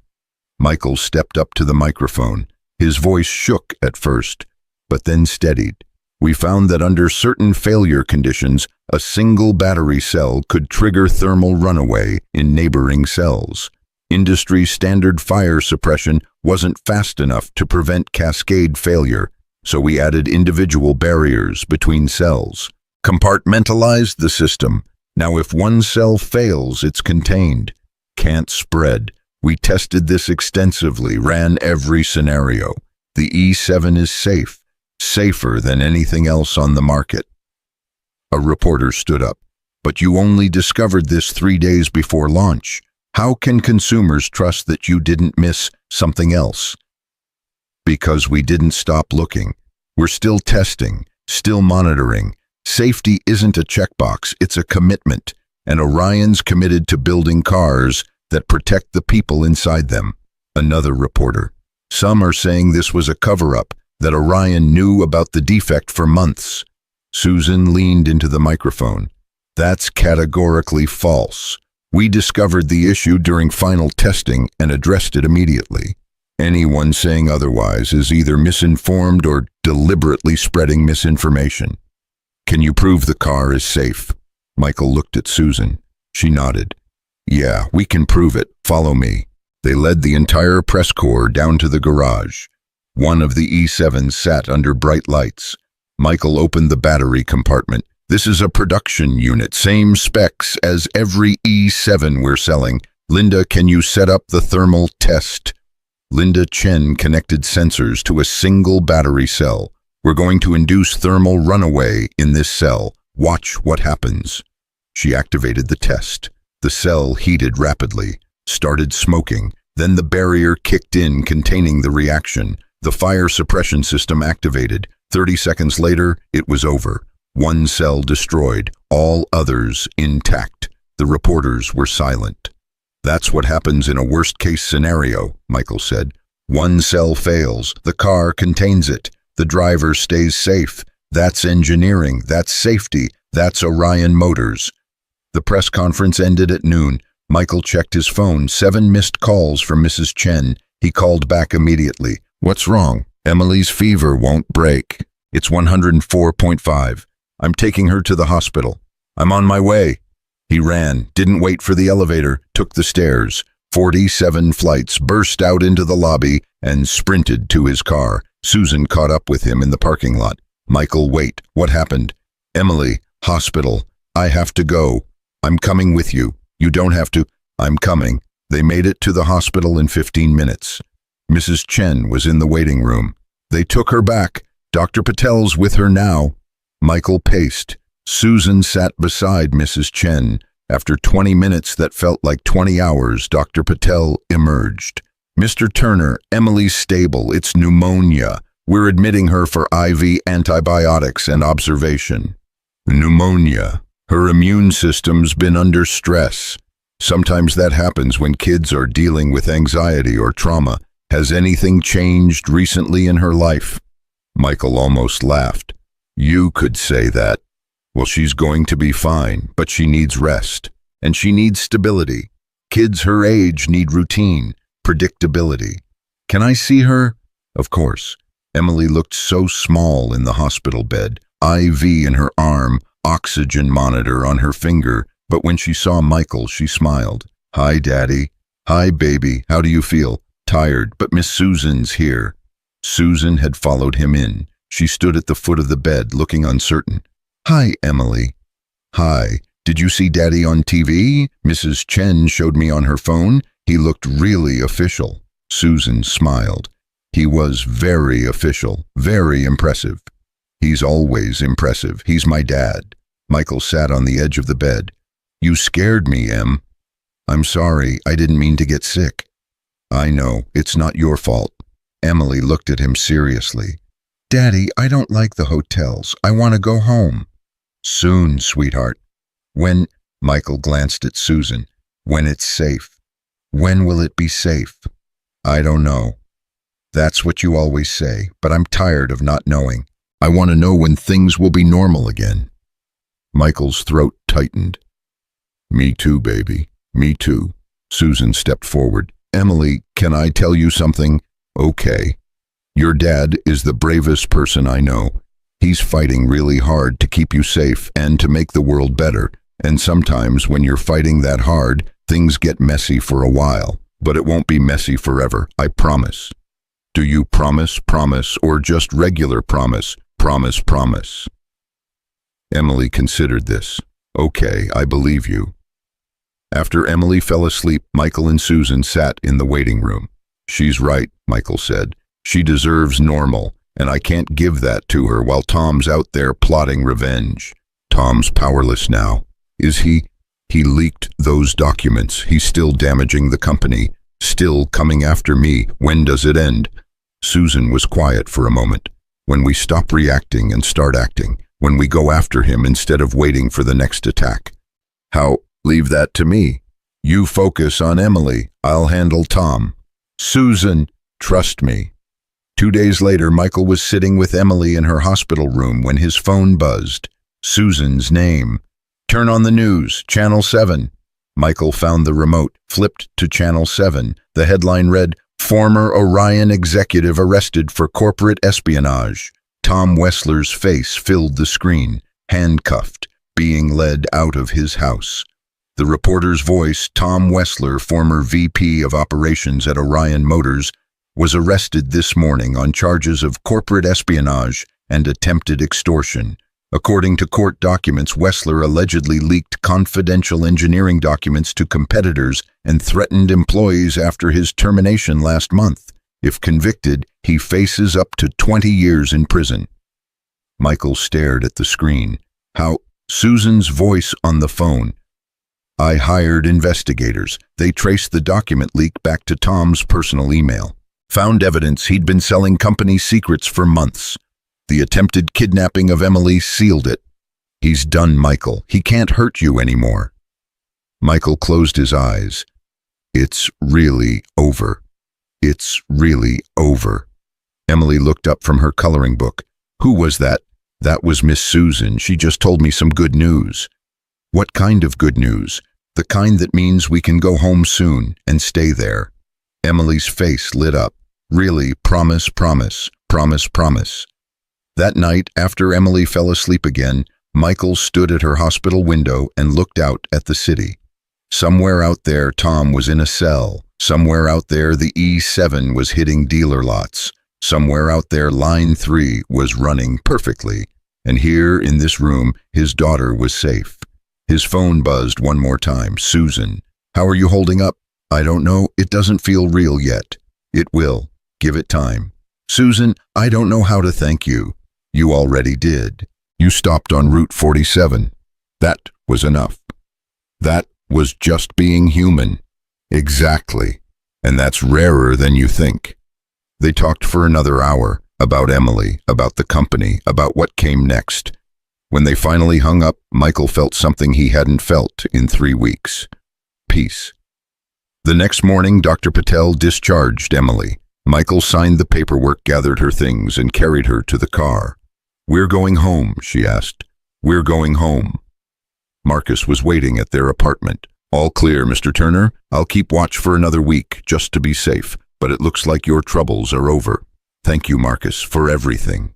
Inside, their apartment looked exactly the same, but everything felt different, lighter, like a weight had been lifted. Emily went straight to her room, hugging her stuffed animals. Michael started unpacking the bags they'd been living out of for weeks. His phone rang. Gregory. Michael, board meeting tomorrow at 10 a.m. Susan wants you there. Why? Can't say. Just be there. The next morning, Michael put on his funeral suit again and drove to Orion Motors. The security guard who'd given him a red temporary badge 3 weeks ago handed him a blue permanent one. Welcome aboard, Mr. Turner. For real this time. On the 47th floor, the conference room was packed. Every board member, every executive. Susan stood at the head of the table. Michael, come in. We've been waiting for you. He sat down, confused. Susan smiled. The board and I have been discussing your performance over the past 3 weeks, specifically your work on Line 3 and the E7 launch. We've decided to make some changes. Michael's stomach dropped. Changes. You're being promoted. Senior Vice President of Operations. Effective immediately. You'll oversee all manufacturing facilities, all production lines, everything. The room erupted in applause. Michael sat there stunned. What? Gregory leaned over. Accept the promotion, Turner. Don't make this weird. I accept. Thank you. I don't know what to say. Say you'll keep doing what you've been doing, Susan said. Keep fixing what's broken. Keep believing in people. Keep being you. After the meeting, Susan walked Michael to his new office. Actual corner office. 2 windows. Real furniture. This is too much, he said. This is exactly right. You earned this. 3 weeks ago, I was unemployed. 3 weeks ago, I was alone. Now I have someone I can trust. Someone who sees the world the way I do. That's worth more than any salary. Michael looked at her. Is that all? This is professional trust? Susan met his eyes. I don't know, is it? Before he could answer, his phone rang. Emily's school. Mr. Turner, just checking in. Emily's having a great day. Thought you'd want to know. Michael smiled. Thank you. That means everything. When he hung up, Susan was watching him. She's your whole world, isn't she? Yeah, she is. That's beautiful. Don't lose that. No matter what else happens, don't lose that. Michael nodded. I won't. But as he stood in his new office, looking out at the city below, he couldn't shake the feeling that something had shifted between them, something neither of them was ready to name yet. And somewhere in the back of his mind, a quiet voice whispered maybe, just maybe, he was allowed to have more than one thing in his life worth fighting for. That quiet voice grew louder over the next 2 months. Michael threw himself into work visiting every Orion facility across the country. He fixed production lines in Detroit, streamlined logistics in Tennessee, rebuilt teams in California. Everywhere he went, the same pattern emerged. People who'd been ignored suddenly felt heard. Problems that had festered for years got solved in days. By November, Orion's production efficiency was up 32%, and employee satisfaction scores had doubled. But the long hours meant less time with Emily. Mrs. Chen picked her up from school most days. Michael made it home for dinner maybe 3 nights a week. The rest of the time he was on planes or in hotels or in meetings that never seemed to end. Emily didn't complain. She never complained. But Michael saw it in her eyes. The way she'd light up when he walked through the door, like she hadn't been sure he'd come home at all. On a Friday in late November, Susan called him into her office. Sit down. If this is about the Phoenix plant, I already have a plan. It's not about Phoenix, it's about you. Michael sat. What about me? You're burning out. I can see it. Gregory can see it. Everyone can see it except you. I'm fine. You're not fine. You're running on fumes. When's the last time you took a day off? I don't need days off. I need to finish what I started. Susan leaned forward. Michael, you've done more in 2 months than most people do in 2 years. The company's thriving. Your reputation is solid. You've proven yourself 10 times over. It's okay to slow down. I can't slow down, not yet. Why not? Because the moment I slow down, I start thinking. And when I start thinking, I remember that 2 months ago, someone tried to kidnap my daughter, that I almost lost everything, that I'm one mistake away from losing it all again. Tom's in prison. The threats are over. You're safe. Am I? Because I still check under my car every morning for bombs. I still look over my shoulder in parking lots. I still wake up at 3 a.m. convinced someone's breaking into our apartment. That doesn't feel safe, Susan. That feels like borrowed time. Susan was quiet for a long moment. You need a break, real rest, not just a day off, a reset. I can't. Yes, you can. It's Saturday tomorrow. No work, no calls, no emails, just you and Emily. Do something fun, something normal. Remember what that feels like. And if something comes up, then Gregory handles it. That's what he gets paid for. Michael started to argue, then stopped. When was the last time he'd spent a full day with Emily? Really spent it, not just half distracted between phone calls. Okay, 1 day. Good, and Michael. Susan's expression softened. For what it's worth, I'm glad you're safe. I'm glad Emily's safe. I'm glad you're here. Thanks. Me too. Saturday morning, Emily woke him up at 7 a.m. by jumping on his bed. Daddy, you're home, and it's not even a work day. Yeah, baby, I'm home all day. What do you want to do? Anything, anything. Emily's eyes went wide. Can we go to the park, the big one with the ducks, and have a picnic, please, please, please? Yeah, we can do that. They spent the morning making sandwiches. Emily insisted on cutting them into triangles because triangles taste better than squares. Everybody knows that. They packed juice boxes and chips and the cookies Mrs. Chen had made yesterday. At the park, Emily ran straight for the playground. Michael sat on a bench watching her climb and swing and slide. For the first time in weeks, his phone stayed in his pocket. Nobody called, nobody texted. The world kept turning without him. Mr. Turner. He looked up. Susan stood there in jeans and a sweater, looking nothing like the CEO he saw every day in boardrooms. "Susan, what are you doing here?" "I was driving past and saw your car. Thought I'd say hello. Is that weird?" "That's weird, isn't it?" "No, it's fine. Good, actually." He gestured to the bench. "Want to sit?" She sat. They watched Emily in silence for a moment. "She's gotten so big," Susan said. "Kids do that. Grow when you're not looking. You're doing a good job with her." "I'm trying. Some days I feel like I'm failing spectacularly." "You're not. Look at her. She's happy, confident, kind. That doesn't happen by accident." Emily spotted Susan and came running over. "Miss Susan, are you here for our picnic?" "Oh, I don't want to intrude. You have to stay." Emily grabbed her hand. "We have way too much food anyway, right, Daddy?" Michael smiled. "Right. Way too much." They spread out the blanket under a tree. Emily sat between them, chattering about school and her friends and the science project she was doing on volcanoes. Susan listened like Emily was the most interesting person in the world. And then Tommy said volcanoes are boring, but I said they're not boring. They're literally exploding mountains. How is that boring? Tommy sounds like he doesn't appreciate natural wonders. Susan said seriously, "That's what I said." "Well, not exactly that. I said he was dumb and then I got in trouble, but I was right." "Sometimes being right gets you in trouble," Michael said. "Doesn't make you wrong." After they ate, Emily ran off to feed the ducks. Michael and Susan sat on the blanket watching her. "Can I ask you something?" Susan said. "Sure.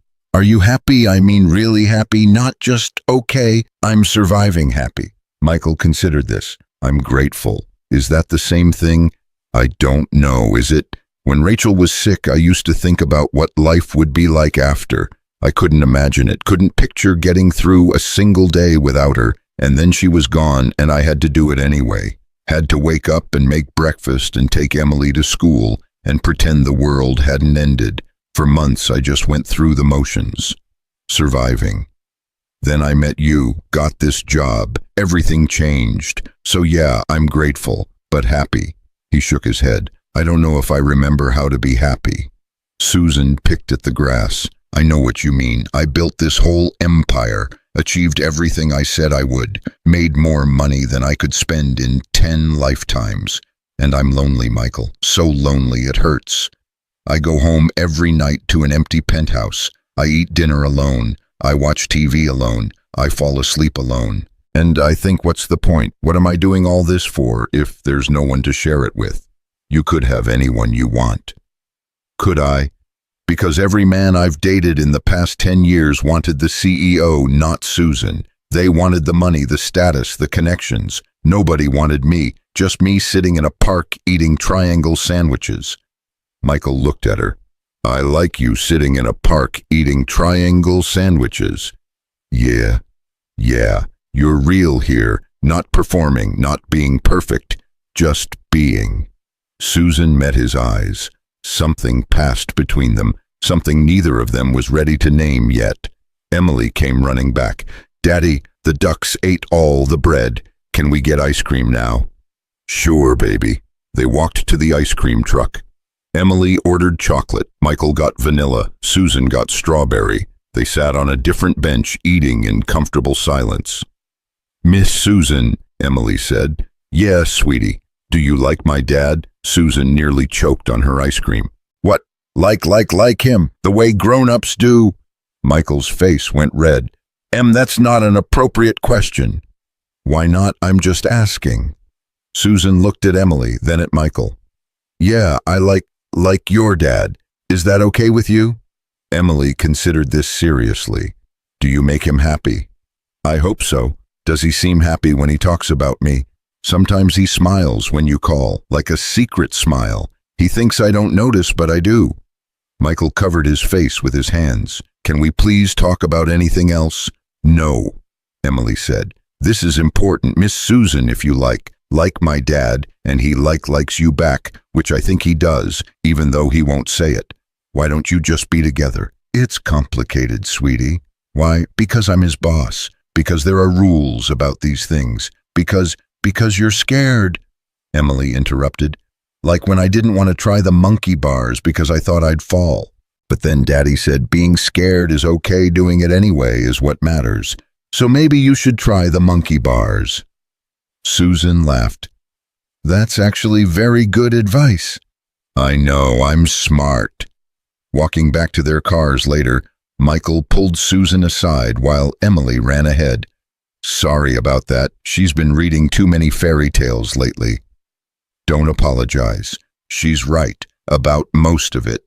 Susan, I do like you, Michael, more than I should, more than is probably appropriate given our professional relationship, but I can't help it. You're the first person in years who's seen me as Susan, not as the CEO, and I don't want to lose that. You won't lose it. How do you know? Because I'm not going anywhere, even if this, he gestured between them, even if this stays exactly what it is right now, I'm not going anywhere. Susan smiled. Good, because I'm not either. On Monday, Michael was back in his office when Gregory knocked. Got a minute? Sure. What's up? Gregory closed the door. The board wants to create a new position. Chief Operating Officer, second in command to Susan. They want you. Michael's stomach dropped. What? You'd oversee all operations, manufacturing, logistics, everything. Report directly to Susan. Basically, run the day-to-day while she focuses on strategy. Gregory, that's your job. No, that's the job I want to retire from. I'm 62, Michael. I've been doing this for 40 years. I'm tired, and you're better at it than I ever was. I can't. Before you say no, hear the offer. $300,000 base salary, stock options, full executive benefits. You'd be set for life. Emily would be set for life. Michael sat down. $300,000. He could pay off every debt, buy a house, put Emily through college twice over, everything he'd ever wanted. When do they need an answer? End of the week. After Gregory left, Michael stared at his desk. COO of Orion Motors. 2 months ago, he was unemployed. Now he was being offered the second most powerful position in the company. His phone rang. Emily's school. Mr. Turner, this is Principal Hayes. I wanted to let you know Emily won the science fair. Her volcano project was incredible. She's very proud. That's amazing. Thank you for telling me. There's a small ceremony on Friday at 2 p.m. if you can make it. The kids would love to have their parents there. Michael checked his calendar. Friday at 2 was the board meeting where he'd give his answer about the COO position. I'll be there, he said. Wonderful. Emily will be thrilled. Michael hung up and made a decision. He called Susan. Can we talk not at the office? Somewhere private. When? Tonight. After Emily goes to bed. They met at a coffee shop. Quiet, nearly empty. Susan ordered tea. Michael got coffee he didn't drink. What's wrong? Susan asked. Gregory offered me COO. I know, I approved it. Susan, I can't take it. Her face fell. Why not? Because that job means more travel, more time away from Emily, more boardrooms and strategy sessions and politics, and I didn't leave the garage to become someone I don't recognize. You'd be incredible at it. Maybe, but I'd also be miserable, and I'd make Emily miserable. She already barely sees me. If I take this job, it gets worse.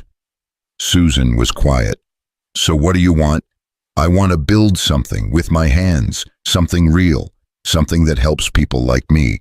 Single parents who are struggling, kids who want to learn a trade but can't afford it. I want to open a garage, Susan, a real one, where we fix cars and we train mechanics and we do it right, not for profit, for people. Turner's Garage. Yeah, built on trust. Just like you said that first day, you fix more than engines. You fix people. That's what I want to do. Susan's eyes were wet. That's beautiful. It's also expensive and risky and probably stupid. It's not stupid. It's the best idea I have heard in years. She reached across the table, took his hand. Let me help. Let me invest. Not as your boss, as your partner. Susan, I can't ask you to. You're not asking. I'm offering. We build this together. You run it, I fund it. We make it something special. Why would you do that? Because watching you talk about it, your whole face lights up. And I want to be part of something that makes people light up like that. I've spent 20 years building a company that makes cars. Let me spend the next 20 building something that makes a difference. Michael squeezed her hand. You're serious. Completely serious. We find a location. We hire staff. We create training programs. We make this the best damn garage in the state. Maybe the country. What do you say? I say yes, but on one condition. What's that? You come to Emily's science fair on Friday, 2 p.m. She'd love to have you there. Susan smiled. I wouldn't miss it. On Friday, Michael walked into Emily's school auditorium. Susan was already there, sitting in the third row, saving him a seat. You came. I said I would. Emily's volcano was on display with a blue ribbon. When they called her name, she walked on stage beaming. Michael's chest felt like it might explode with pride. My project is about how volcanoes work, Emily said into the microphone, but it's also about how sometimes pressure builds up and has to go somewhere, like when you're sad or scared and you try to hold it in, but eventually you explode.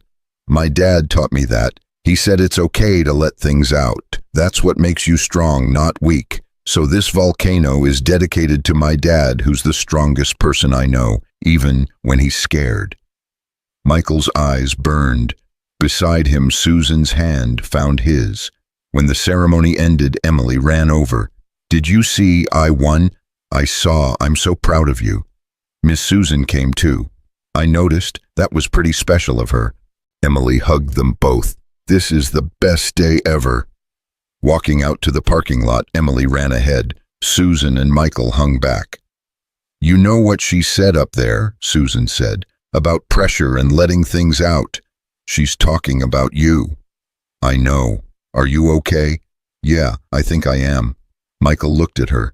Actually, I know I am. For the first time in a long time, I know exactly where I'm supposed to be and what I'm supposed to do. And it's not in a boardroom. It's here with her, building something that matters. And the COO position, I'm turning it down Monday morning. Gregory will understand. He will, and so will the board, eventually. And you, Susan smiled, I already understand. That's why I'm helping you build the garage. Over the next 3 months, they found the perfect location. An old warehouse on the edge of town big enough for 12 bays and a classroom. Susan bought it outright. Michael designed the layout, planned the workflow, ordered equipment. Emily helped pick paint colors. Blue, like the sky, so people feel happy when they come here. Blue it is. They hired staff. Rick from the Louisville plant wanted in, said he was tired of corporate life. Linda Chen signed on part-time to teach engineering fundamentals. Even Marcus asked if they needed security. What we need is a good front desk person, Michael said. Someone friendly, organized, capable of handling difficult customers. Marcus grinned. I can do friendly. Opening day was April 15th. They'd invited everyone. Former colleagues from Orion, Emily's school, Mrs. Chen. Local news showed up because Susan Wright investing in a small business garage was apparently newsworthy. Michael stood in the middle of the shop looking around. The blue walls, the pristine equipment, the sign above the door, Turner's Garage, built on trust. Susan appeared beside him. You did it. We did it. No, this was your dream. I just helped make it possible. It wouldn't exist without you. Maybe, but it wouldn't mean anything without you. She looked at him. Can I tell you something? Always. When I met you on that roadside, I was at my lowest point. I'd lost faith in everything, people, purpose, the idea that good still existed in the world. And then you stopped, you helped, you asked for nothing. And it reminded me why I started Orion in the first place. Not to make money, to make a difference. I'd forgotten that somewhere along the way. You helped me remember. Susan, I'm not done. These past few months watching you build this place, watching you with Emily, watching you choose family over ambition. You've shown me what really matters. And I want that. I want what you have, not the garage, the purpose, the connection, the love. Michael's heart was pounding. What are you saying? I'm saying I don't want to just be your business partner. I want to be part of your life, part of Emily's life, if you'll have me. Susan, I'm a mechanic with a 7-year-old daughter and a garage that might fail in 6 months. You're a billionaire CEO. This doesn't make sense. Nothing about us has ever made sense, but it works anyway, doesn't it? Emily appeared between them. Are you guys gonna kiss now? Because if you are, I should probably look away. But also, I kind of want to watch, because this is very exciting. Michael laughed. Daddy, just kiss her already. She's been waiting forever. Susan looked at Michael. She's very bossy. She gets that from me. I know. Michael leaned in. Susan met him halfway. The kiss was soft, gentle, perfect. Emily cheered. Finally, okay now, can we cut the ribbon? People are waiting. The three of them walked to the entrance. Michael held the giant scissors. Susan stood on one side, Emily on the other. Ready, he asked. Ready, they said together. He cut the ribbon. The crowd applauded. People streamed inside. The first customer was already waiting an old pickup that needed a transmission. Michael rolled up his sleeves. Let's get to work. As he slid under the truck, he heard Emily talking to Susan. So when you marry my dad, can I call you Mom? Or is that weird? Emily, Michael called from under the truck. What, I'm just planning ahead. Susan laughed. How about we start with Susan and see where it goes? Okay, but I'm going to be a flower girl at your wedding. I've already decided. Deal. Michael finished the transmission in 3 hours. The customer was thrilled, paid in cash, left a 5-star review on Google before he even left the parking lot. By closing time, they'd serviced 8 vehicles and enrolled 3 students in their training program. Rick high-fived everyone. Linda was already planning the curriculum for next semester. Marcus had somehow charmed every customer who walked through the door. Michael locked up at 8 p.m. Susan and Emily waited outside. First day success, Susan asked. First day success. They walked to the parking lot together. Emily held both their hands swinging between them. Daddy, yeah, baby. I'm glad we stopped for Miss Susan that day, even though it was scary for a while. Me too, me too. And I'm glad you didn't take the other job. I like you better when you're covered in grease. Michael laughed. Thanks, I think. That night after Emily fell asleep, Michael and Susan sat on his apartment steps. Not the penthouse, not anywhere fancy, just concrete steps and streetlights. You know what's funny, Susan said. What? I spent my whole life chasing success, building the company, making the right deals, climbing the ladder, and I thought that's what would make me happy. But this, she gestured around, sitting on steps outside a regular apartment with a guy who smells like motor oil. This is the happiest I've been in 20 years. I smell like motor oil. You absolutely smell like motor oil. Sorry. Don't be. It's perfect. She leaned against him. You're perfect. I'm really not. Maybe not, but you're perfect for me. Michael kissed the top of her head. Yeah, I think you might be perfect for me too. Inside, Emily called out, Daddy, I had a bad dream. Michael stood up. Duty calls. Go, I'll see you tomorrow. Susan. Yeah. Thank you for everything, for believing in me, for helping me build this, for being here. Thank you for stopping on Route 47. Best breakdown I ever had. Michael went inside, checked on Emily, tucked her back in. As he turned off her light, she whispered, Daddy, are you happy now? He thought about the question, really thought about it. The garage, Susan, Emily safe and healthy and thriving. A life built on trust instead of fear. Yeah, baby, I think I am. Good, you deserve to be happy. So do you. I know, and I am. We both are, finally. Michael closed her door and stood in the hallway. In the kitchen, his phone buzzed. A text from Susan. Sweet dreams, mechanic. See you tomorrow at the garage. Our garage. He texted back, "Sweet dreams, CEO. Thanks for taking a chance on a guy with zip ties. Best investment I ever made." Michael smiled, put his phone away, and went to bed. For the first time in 2 years, he fell asleep without checking the locks. 3 times. Without worrying about tomorrow, without feeling like everything was about to fall apart.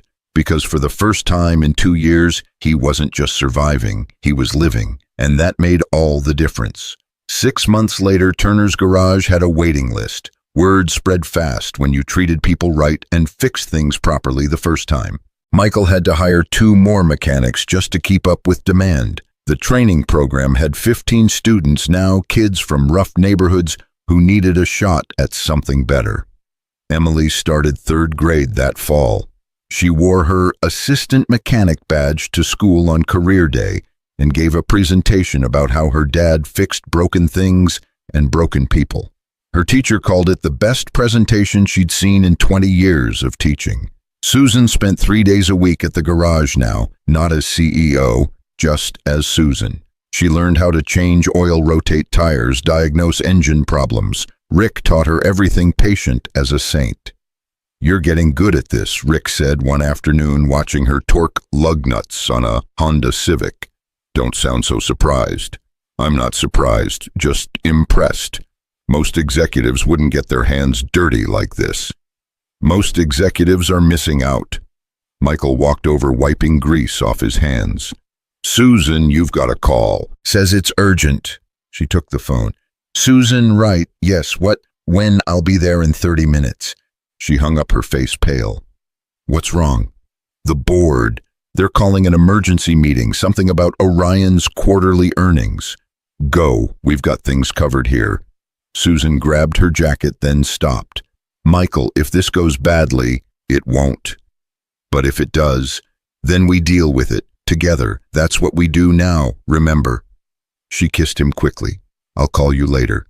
After she left, Emily appeared from the classroom, where Linda had been teaching her fractions.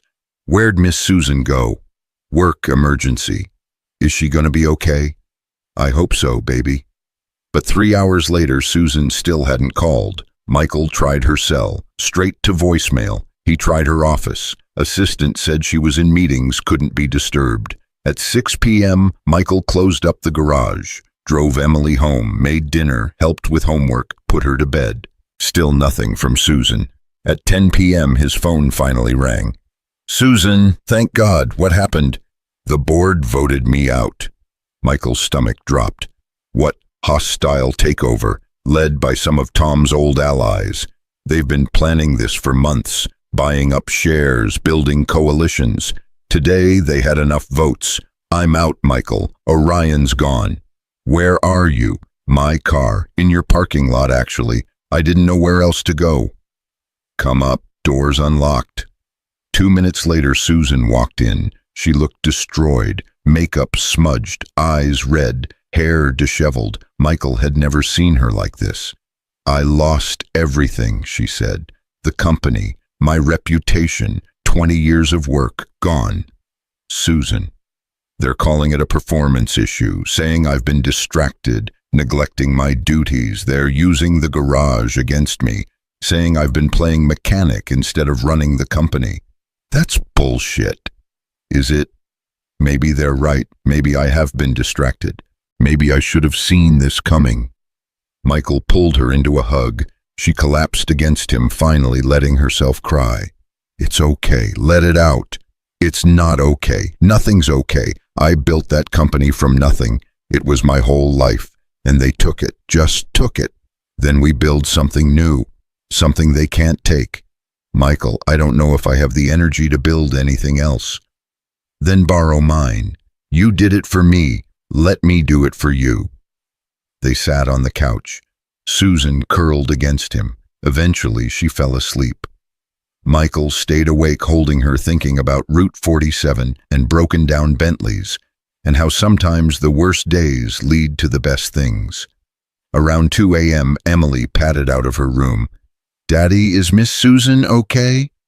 "She's had a rough day, baby." Emily climbed onto the couch, snuggled against Susan's other side.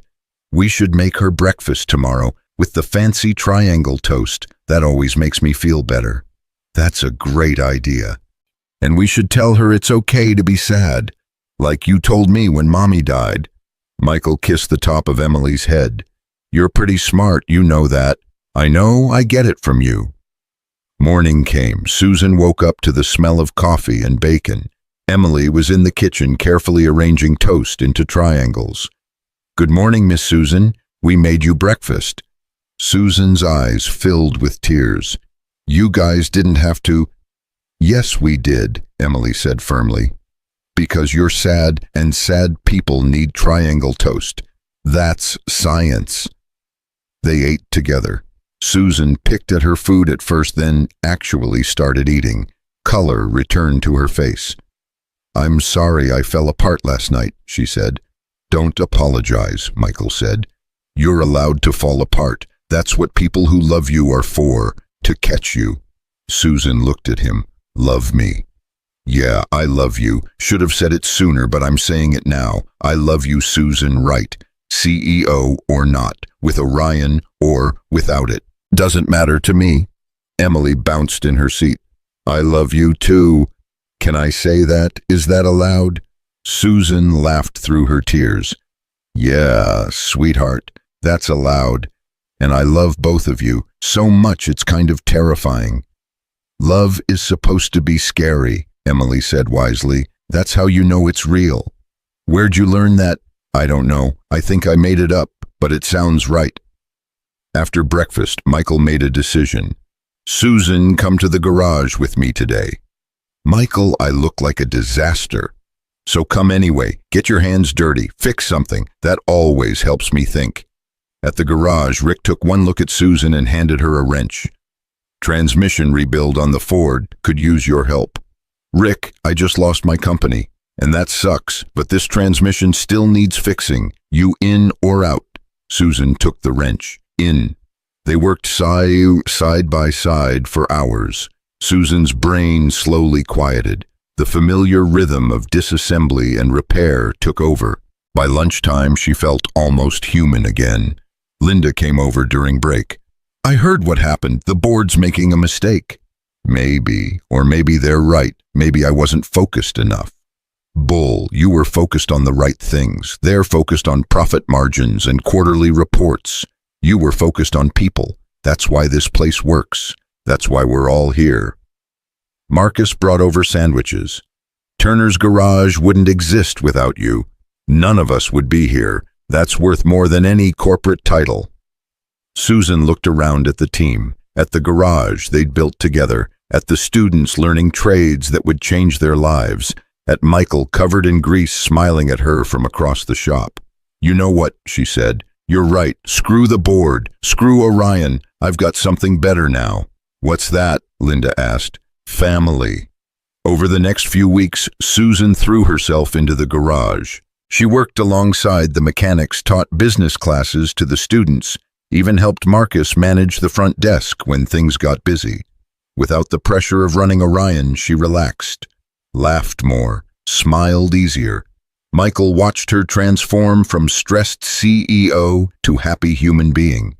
And watching her, he realized something. He was going to marry this woman. Probably should have realized it sooner, but he'd always been a little slow on the uptake. The question was when and how. Emily would have opinions, strong opinions. He didn't have to wait long to find out. One night after closing, Emily cornered him in the garage office. Daddy, we need to talk. That sounds serious. It is serious. When are you going to ask Miss Susan to marry you? Michael nearly choked. What makes you think, Daddy, please, I'm 8 now, I notice things. You look at her like Mommy's romance books describe, all gooey and happy. So when are you asking? I don't know, I haven't thought about it. Well, start thinking about it, because she's not going to wait forever, and I really want her to be my new mom. It's more complicated than that. Why, you love her, she loves you, I love both of you. She's already here all the time anyway, might as well make it official. You really want this? Duh, Miss Susan's the best. She's smart and funny, and she doesn't treat me like a baby. Plus she makes you smile the way you used to smile at Mommy. I like when you smile like that. Michael pulled Emily into a hug. When'd you get so wise? I told you, I'm 8 now, I know everything. Clearly. 2 weeks later, Michael had a plan. He enlisted Rick, Linda, and Marcus, even got Mrs. Chen involved. Emily was the ringleader, of course. Nothing got past that kid. He took Susan back to Route 47, same spot where they'd met. Rented a Bentley for the occasion. Why are we here? Susan asked. Because this is where it started. Seemed like a good place for the next chapter. He pulled over at the exact spot where her car had broken down. Got out, helped her out. Michael, what's going on? 7 months ago I stopped here, changed my life, changed Emily's life, changed yours, I think. And I've been wondering something ever since. What's that? What would have happened if I hadn't stopped? If I'd just driven past, I think about it sometimes. How different everything would be. But you did stop. I did, and I'm really glad. Because stopping led to you, led to the garage, led to us. And I don't want to imagine a version of my life where that didn't happen. Susan's eyes started to water. Michael. He got down on one knee, pulled out a ring. Simple, practical, perfect. Susan Wright, will you marry me? Will you be Emily's mom? Will you help me build a life that's about more than just surviving? Susan started crying. Yes, God, yes, of course, yes. He slid the ring on her finger, stood up, kissed her. And from the tree line, Emily burst out cheering, followed by the entire garage crew. Finally, I thought he'd never ask. Susan laughed. You all knew. We all helped plan it, Rick said. Kid's idea, mostly. Emily ran over. So can I be the flower girl now? Yes, sweetheart, you can be the flower girl. And can I call you Mom? Susan knelt down. I'd be honored if you called me Mom. Emily threw her arms around Susan. This is the best day ever. The wedding was small, just family and the garage crew. They held it at Turner's garage because, why not? That's where their real life was anyway. Emily wore a blue dress to match the garage walls, walked down the aisle throwing flower petals with more enthusiasm than accuracy. Susan wore something simple, beautiful. Michael wore the suit he'd worn to his interview, properly cleaned this time. Mrs. Chen cried through the whole ceremony. Marcus gave Susan away since her parents were gone. Rick was Michael's best man. Linda caught the bouquet and promptly handed it to one of the training students. The vows were short, honest.